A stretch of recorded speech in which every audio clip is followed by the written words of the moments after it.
O Jerusalem, Jerusalem, the one who kills the prophets and stones those who are sent to her. How often I wanted to gather your children together as a hen gathers her chicks under her wings, but you were not willing. It's not the Muslims that stone the prophets. It's not the Americans. It was those Jews. Amen. That's what Jesus said. Oh, Jerusalem, Jerusalem. He now gives the name to them. Okay. Somebody read verse 38. See, Read it. your house is left to you desolate. Okay. Take off the cap. That hard, solid thing that you put on the other day. Okay. Watch and learn. Huh? Your house is now left to you desolate. What does desolate mean? Empty. Empty.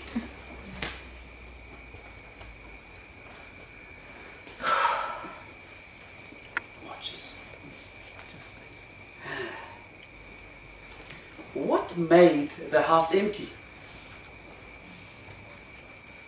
What did we just read before that? Woe to you, scribes and Pharisees. You sit in Moses' seat, the holy place. You sit there and you act like you're God.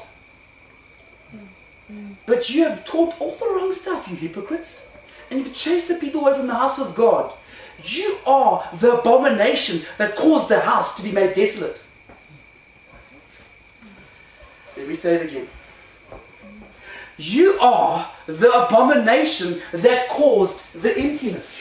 The abomination means the ugly thing that made the house be left empty. Not a antichrist, not a this. It is the religious that makes God leave. Not the devil. Amen. It is the religious that kicks God out. Oh, Jerusalem, Jerusalem, you who murder the prophets and those whom are sent to you. Amen. Yeah.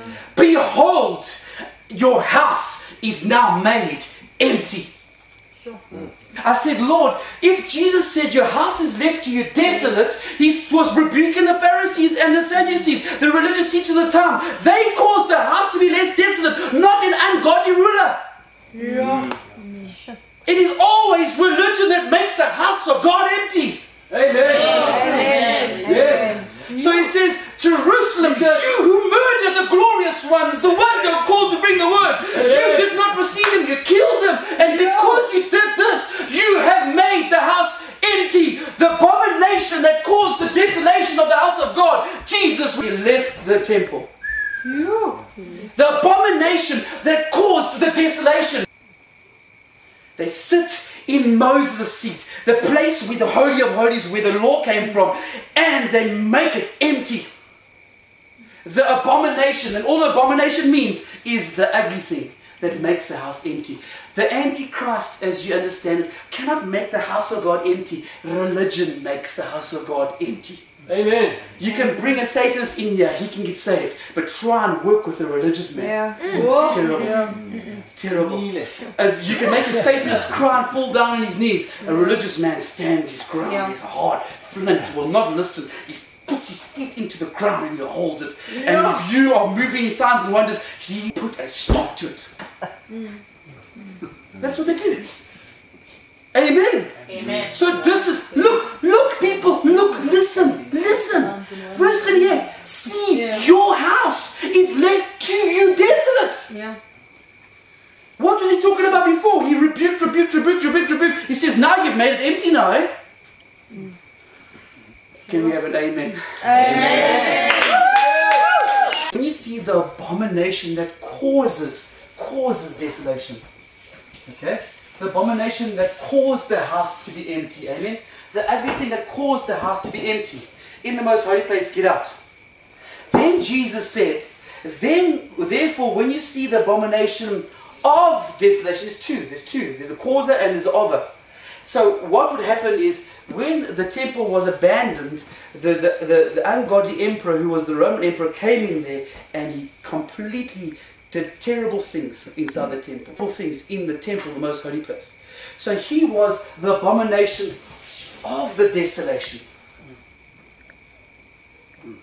So you get the one who caused it. Now because they caused God to leave, now the ofs can come along. Because you caused it, now I'm of it. So in other words, you caused God to leave, now we can come in and have a lekker talk. Amen.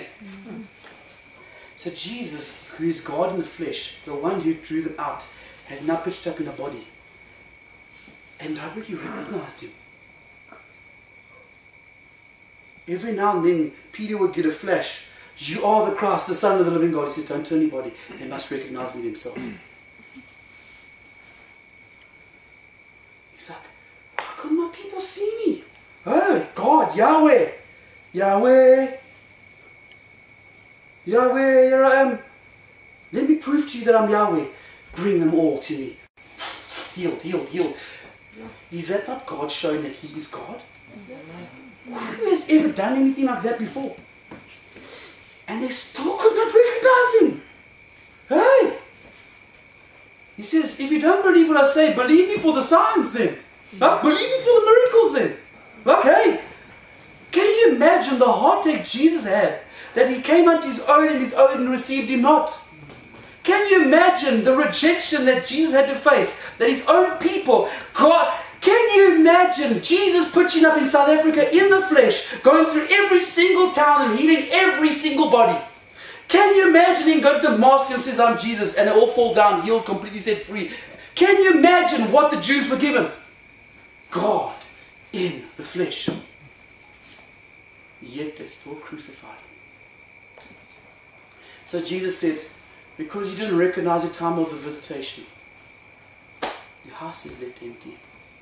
This house, God has left the building. Amen. Listen to this. So Jesus said all this stuff. Hear this, hear this. He'd just been in the temple.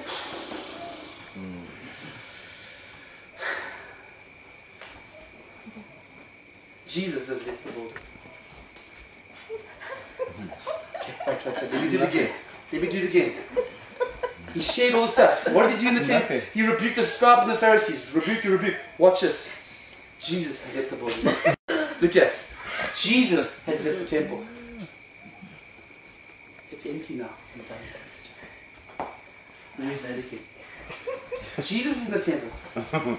Jesus has left the building. Now your house is truly empty because I walked out there and I didn't know you. Shouldn't the greatest signs and wonders should have taken place in that temple? The house of God? Yeah. He walked out, he says, I'm done with you. It's empty now. Last chance.